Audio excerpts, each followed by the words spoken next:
Ivan Navarro lives in fear of Argentina's security forces.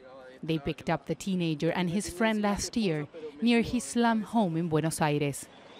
They were taken to the river, where they were beaten, tortured, and their lives threatened. They were telling me, "You're a black piece of scum, you're a thief, you cannot have a necklace." I told them I worked and that my family gave me the necklace. They said, "You cannot have anything because you're from the slum." They kept on beating me and my friend. Ivan says he will never forget that day and his ordeal, which lasted for hours. Then they pulled out a gun and told me, "Where do you want me to shoot you?" I begged him not to kill me. He was laughing and pulling the trigger. Then he turned around and shot my friend next to his ear. I thought they'd killed him. 6 members of Argentina's security forces are facing trial for what happened.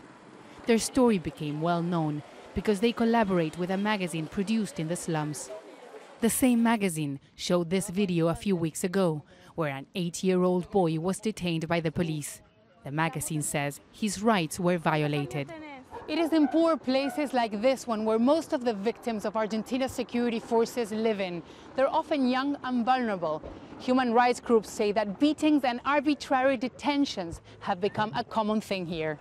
The police says cases of abuse have been sporadic and that each denounced has been investigated and punished. But Gabriela Carpinetti says not enough has been done.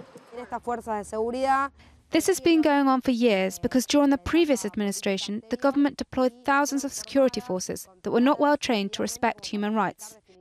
The difference now is that the government of Mauricio Macri isn't making any attempts to denounce what's been happening. Many people arrested in the slums end up in prison without a trial. A common practice in Argentina, according to a recent visit by a UN Working Committee on Arbitrary Detentions.